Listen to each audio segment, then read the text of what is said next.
What happens when the man who owns the place walks in and no one knows who he is?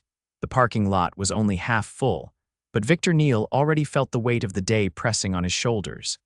He sat in his truck for a minute longer, staring at the faded sign above Store 14. 15 stores total. This one was the farthest from corporate physically and mentally.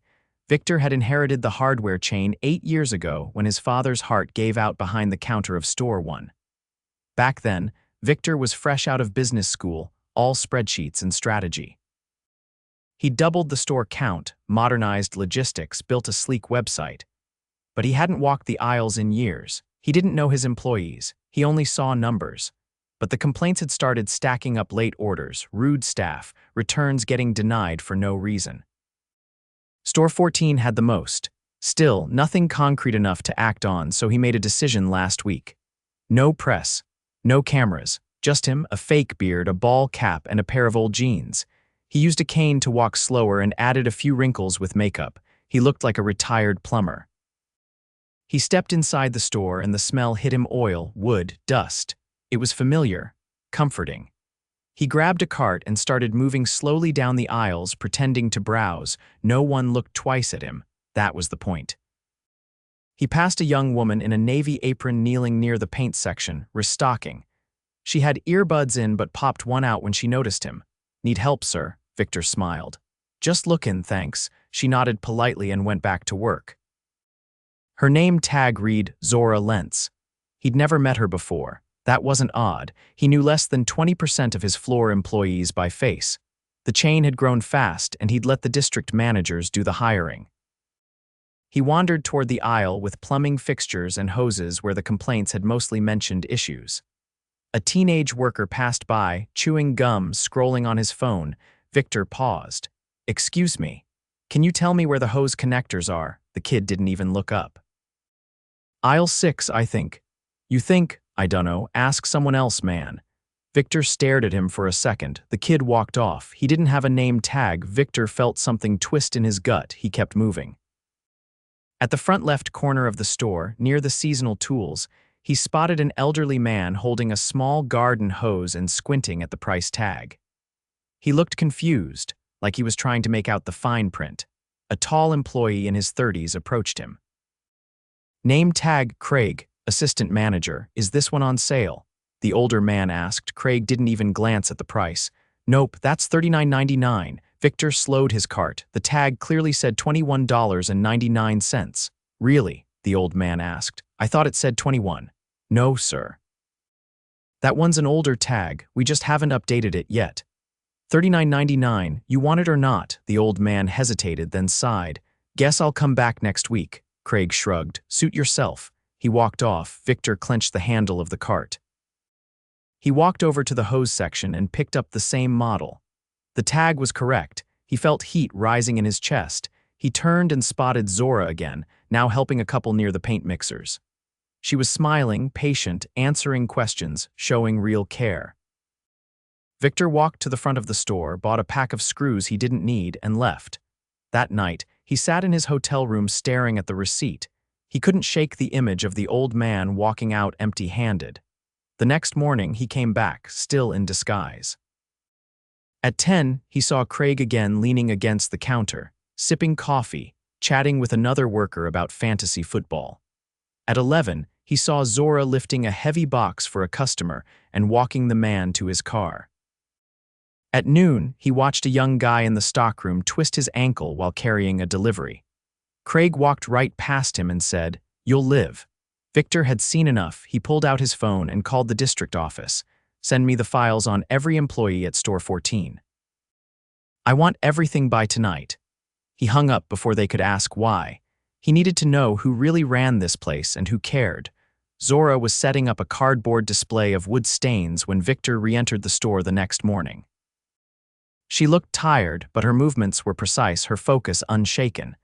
He noted the careful way she adjusted each can so the labels faced forward. No one was watching her. She did it anyway.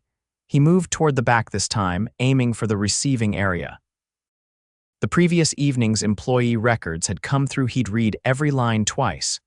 Craig had been promoted 6 months ago after the last assistant manager left abruptly. No exit interview, no follow-up. Zora had been part-time for nearly 3 years, never once late, never once written up. She hadn't been promoted, not even offered full-time. The rest of the team was a mix of high schoolers and part-time hires, most of them newer than 6 months. Inside the stockroom, boxes were piled haphazardly along the far wall. A narrow walking path had been carved through the clutter. A tall boy with shaggy hair stood near the loading dock, peeling a banana and staring blankly at his phone. He didn't notice Viktor enter. "Morning," Viktor said. The boy looked up, startled. Hey, you work back here?" "Yeah, sorta." "Depends what Craig wants." "You get any training?" he shrugged. "Not really, just told to unload and not drop anything." Viktor picked his way through the boxes, inspecting the labels. Some were over 2 weeks old. Others were ripped open, contents spilling out. A carton marked fragile paint nozzles had been crushed under a stack of fertilizer bags. No one seemed to care. "Where's the freight log?" Viktor asked. "The what?" "Never mind," he turned and left. By the time he reached the front again, a woman in a denim jacket was at the register, arguing with Craig. Her toddler sat in the cart, fussing. "It's on sale," she said. "I checked online before I came." Craig leaned against the counter, arms folded. "That's online pricing. In-store is different. But it says check store availability, that means this store is included." "That's not how it works. You want the online price, buy it online." "I drove 20 minutes here. Not my fault." Zora stepped out from the aisle behind them. "Excuse me," she said quietly. "I actually saw that item listed under the current in-store sales sheet. It's the same price." Craig didn't move. "I already told her no." Zora walked past him, picked up a flyer from beneath the counter and pointed to the listing. "Right here, valid through Saturday." The woman looked relieved. Craig didn't even glance at the paper. "Fine," he muttered. "Whatever." The woman paid and left without another word. As Zora went to return the flyer, Viktor stepped closer. "That kind of thing happen often." She looked hesitant. "I try not to get involved." "But you did." "Someone had to." Before she could say more, Craig called from the other side of the store. "Zora, pallet jack's stuck again. Go fix it." She gave Viktor a quick nod and headed back. He waited until she'd turned the corner, then approached Craig. "You always talk to people like that," Craig blinked. "Who are you?" "Just a customer," Craig scoffed. "You don't know how many people try to lie about sales. We'd lose money if I honored every random price someone throws at me." "It wasn't random, it was printed." "Whatever." "You work here?" "No, but I know stores like this." "Well then you know the customer's not always right." Viktor paused. "But they're still a customer." Craig didn't respond, just walked off. By early afternoon, a delivery arrived. Viktor lingered near the entrance as the driver wheeled in several pallets of garden supplies. No one from the store helped. The driver struggled to maneuver around the jumbled displays just inside the doors. Zora appeared again, ponytail now loose, sleeves rolled up. Without being asked, she grabbed a dolly and started assisting. The driver gave her a grateful nod. Craig was nowhere in sight. Once the pallets were inside, Viktor walked outside to catch the driver before he left. "Does anyone usually help you unload here?" "Her," the man said, jerking a thumb at the store. "That girl with the braid, no one else. Place is a mess, worst stop in my schedule." "You ever report that? Why bother? I'm gone in 10 minutes." "I just feel bad for her." Viktor thanked him and went back inside. He found Zora near the hoses again, wiping down a dusty shelf. "Can I ask you something?" he said. "Sure. Why are you still here?" She hesitated. "I grew up 6 blocks from here. This store used to feel like part of the neighborhood. My dad used to bring me in on Saturdays. He passed last year." Viktor stayed quiet. "I guess I thought if I worked here, maybe I could help make it feel like that again, but it's hard." "Why?" "Management doesn't listen. We're short-staffed almost every day. Last week I worked a 12-hour shift and still had to close alone." "You reported it." "Yeah, got told to be a team player. You ever ask for a promotion?" She laughed, but there was no humor in it. "Once. Craig said I wasn't assertive enough." Viktor's jaw tightened. "You want to be." "I just want to be treated like I matter." A loud crash rang out from the back. Someone swore. Viktor walked briskly toward the noise. A younger worker was standing over a toppled display of lawn chairs. Craig stood next to him, arms crossed. "Seriously, Devon, you can't even stack chairs." "It slipped," the boy said, face red. You break anything, it's coming out of your check. You can't do that, Viktor said. Craig turned. You again? You can't deduct wages for an accident. That's illegal. Craig's expression changed. You think you know the law, I know enough. Look, man, you've been wandering this store 2 days straight, asking questions like you own the place. Viktor stepped forward. That's because I do. Craig blinked. The room fell silent. Viktor took off his cap and pulled the adhesive wrinkles from his face. The beard came off next. I'm Viktor Neal. I own this company. Devon's eyes widened.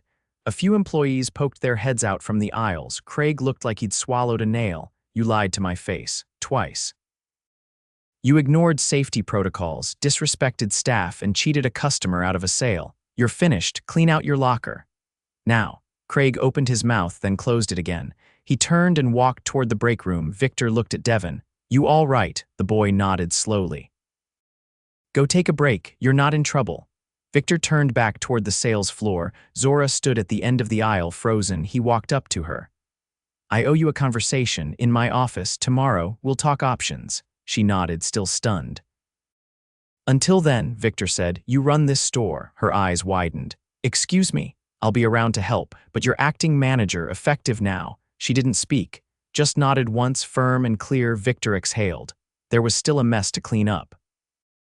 But for the first time in months, someone in store 14 had finally been heard.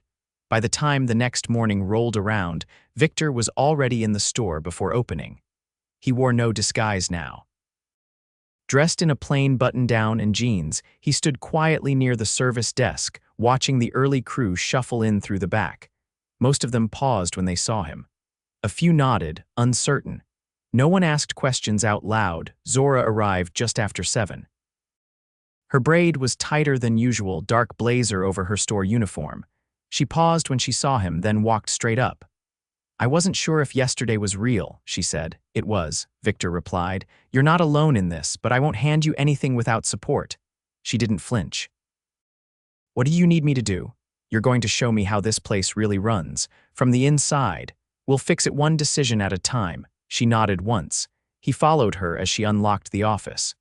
The room was dim, half lit by a flickering fluorescent panel overhead. The whiteboard calendar still showed notes from March, though it was now deep into June. A stack of write-ups sat unsigned in a drawer. Most were for lateness or attitude. None had timestamps or signatures. Zora pulled out a clipboard from the filing cabinet. This is what Craig used for scheduling. He kept most of it in his head. Viktor scanned the paper. No wonder the freight's backed up. You don't even have consistent coverage in the receiving bay. Last week, 2 of the high school guys left shifts early to make it to graduation. No one covered. You weren't allowed to approve that. I wasn't allowed to approve anything. Viktor tapped the edge of the clipboard. Starting today, you are, but we need more than authority. We need a system. He spent the morning with her and 2 of the senior floor staff, walking aisle by aisle, noting what was stocked, what wasn't, what customers had asked for and left without. The inventory system showed items as available that weren't anywhere in sight. At 10, a middle-aged man with a limp entered the store. He wore an old maintenance company jacket and carried a return and electric drill with a burnt-out motor. Zora greeted him at the returns desk. It stopped working after a week, the man said. I didn't drop it or anything. Zora checked the receipt, still within the 30-day window. She turned to the register. The system flagged the return as non-refundable clearance. Viktor leaned in. That drill's not marked as clearance on the floor. It shouldn't be, Zora said. It was part of the spring bundle. Viktor took a photo of the screen with his phone. That's going to corporate. We're fixing it. She processed the return and handed the man a gift card for the full amount. You'll find a better model 2 aisles over and it's on sale. The man looked surprised. You're the first person here who hasn't made me feel like a problem. You're not, she said. As he walked off, Viktor turned to her. If you ever get told otherwise again, send them directly to me. She didn't respond. She didn't have to. By noon, a new shipment arrived, mulch and outdoor lighting. The driver looked confused when he saw Viktor helping unload the first pallet. You the new guy? The driver asked. Something like that.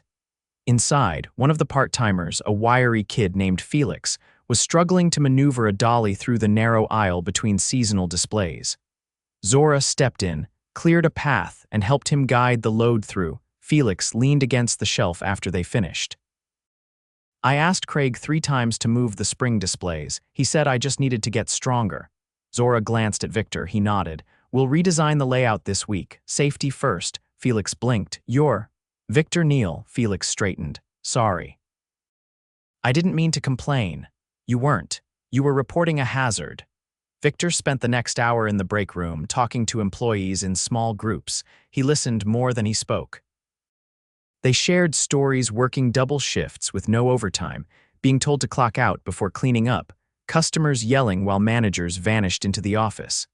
One young woman, Samira, said quietly, I applied to be full-time last fall. Craig told me I wasn't the right kind of face for the front. Viktor's expression darkened.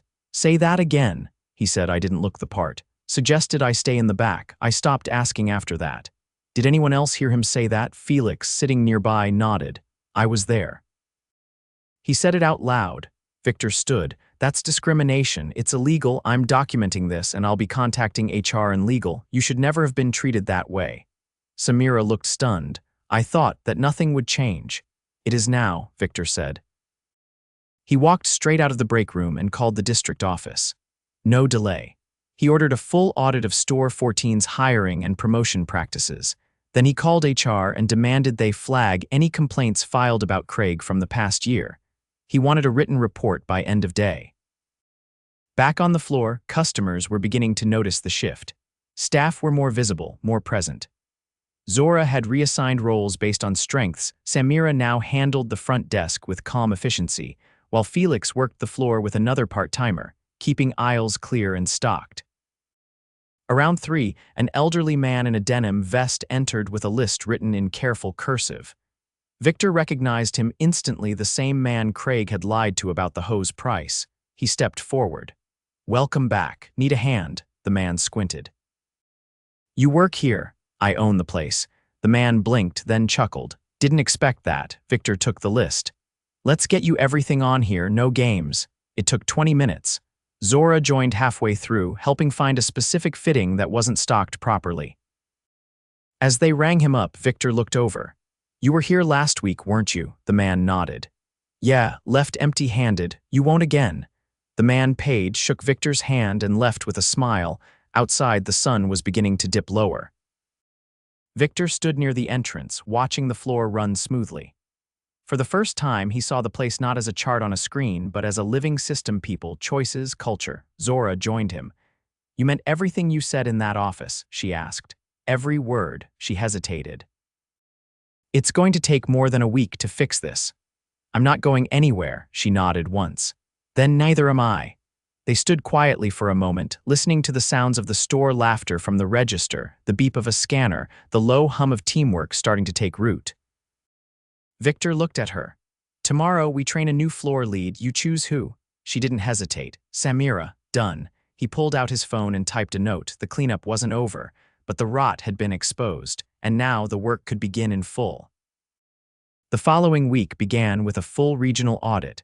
3 corporate compliance officers arrived at Store 14 to review scheduling logs, safety protocols, and every personnel file tied to the last 2 years. They set up in the small, cluttered office with clipboards and laptops, asking quiet questions as staff moved in and out. Viktor stayed on site each day, observing not as a figurehead, but as someone who had finally accepted the weight of his own distance. Zora worked from a folding table near the paint counter, using a borrowed laptop and a calendar template Viktor had sent her. She built a new shift schedule from scratch. No more overlapping closers or 16-year-olds working past legal hours. She rotated floor assignments based on strengths and flagged the gaps for corporate to begin hiring immediately. By Wednesday, the changes had started to show. Customers lingered longer. Shelves stayed stocked. Returns didn't pile up. But more importantly, the staff moved with a different energy, measured, not rushed, alert, not anxious. No one looked over their shoulder when they helped someone. No one braced for correction that never came. Viktor sat in the break room with Samira after her morning shift on Friday. She had just finished training a new hire, a quiet young man named Lewis, who had been recommended by another employee. She'd walked him through the register system, the return policy, and how to de-escalate tense customer situations without raising her voice once. "You've got away with people," Viktor said, holding a paper cup of coffee. "I like details," she replied. "And I hate guessing. Craig made us guess everything. He won't be working anywhere in this chain again." Samira gave a small nod, then looked at him. "Why didn't someone do this sooner?" "I thought I was fixing things from the top," Viktor said. "Turns out I was looking in the wrong direction." She didn't respond, but the weight of her silence said enough. That afternoon, the audit team called Viktor into the office and handed him a folder.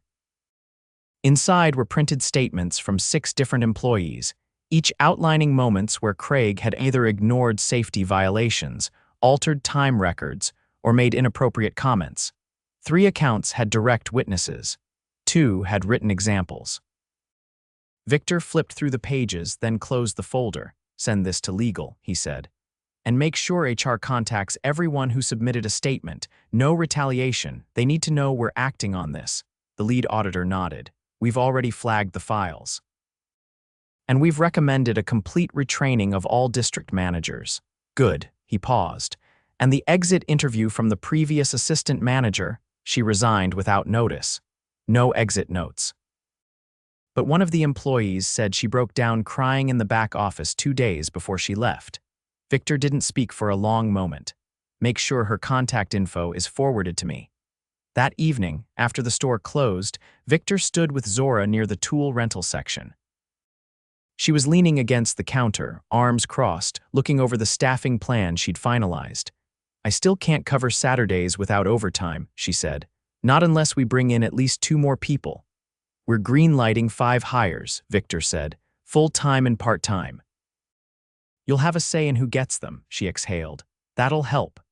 You'll also have access to the same HR review process managers use. And next quarter, I want you on the operations advisory team. We're rebuilding the field feedback loop." Zora raised an eyebrow. "You're serious?" "Dead serious. You saw what this store needed before I did. I need that kind of perspective." She set the clipboard down. "I'm not trained in any of the corporate stuff. You're trained in what matters. The rest we'll provide." Outside, trucks passed on the road, headlights sweeping briefly across the darkened windows. Inside, shelving units stood freshly stocked, the overhead lights humming softly. "I was going to quit," Zora said suddenly, "right after the summer rush. I gave myself a deadline." "What changed your mind?" "You showed up." Viktor didn't answer right away. "I should have shown up sooner." He turned to lock the rental cabinet. "Tomorrow, we'll meet with the team. I want everyone to hear the plan from you." Zora nodded. "I'll be ready." Saturday morning, the full staff gathered in the stockroom before opening. Some leaned against pallets, others sat on overturned buckets or folding chairs. It was the first time in over a year they'd all been in the same room at once. No one called off, no one late. Viktor stood beside Zora as she spoke. "We're rebuilding how we do things here," she said, her voice steady. "That means schedules that don't burn people out, fair training, real support, and if you see something that needs changing, I want to hear it. I might not always have the answer right away, but I'll make sure someone does." Felix raised his hand. "What happens if another manager like Craig shows up?" "They won't," Viktor replied, "but if they do, I want to hear about it, directly." Samira looked around the room. "Are we getting raises?" Zora turned to Viktor. "Yes," he said. "Starting next pay cycle, every employee here gets a market adjustment based on role and tenure, no exceptions." A quiet wave of murmurs moved through the group, not loud but unmistakable. Relief, gratitude, maybe even disbelief. Lewis, the newest hire, looked up from his seat. "You're really the owner?" Viktor nodded once. "You're not what I expected." "I wasn't," Viktor said, "but I'm working on it." When the meeting ended, no one rushed out. They stayed behind, chatting, sorting equipment, sharing tips. Zora pulled a small whiteboard off the back wall and began writing out the week's goals, things she wanted to improve, things to watch for. She handed out small notepads to each shift, lead with space for notes and observations. By mid-afternoon, a woman in her 60s walked in with a cracked plastic planter and a faded receipt. She looked nervous, unsure. Samira walked up, greeted her by name Mrs. Boylan, and walked her through the return without needing manager approval. She even helped her find a replacement that was better quality and still within the same price range. As the woman left, she waved at Zora, who was restocking near the front. "You've got a good crew here," she said. Zora smiled. "We're just getting started." That evening, Viktor sat in the office alone. He pulled up the feed from the security cameras not to monitor, but just to watch. He saw employees helping customers, restocking efficiently, laughing in brief moments between tasks. For the first time, he didn't see numbers on a ledger. He saw people building something real. He typed up a memo to the board. Effective immediately, Store 14 would serve as the model for all future location evaluations. Leadership would require field time annually.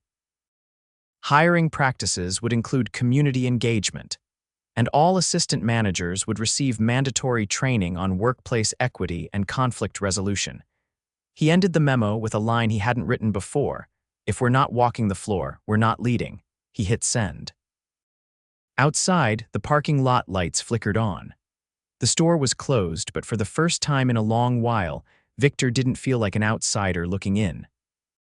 He stood, grabbed his coat, and turned off the light, knowing that when the sun rose the next day, the doors would open on a store built not just on products, but on people who finally had reason to stay.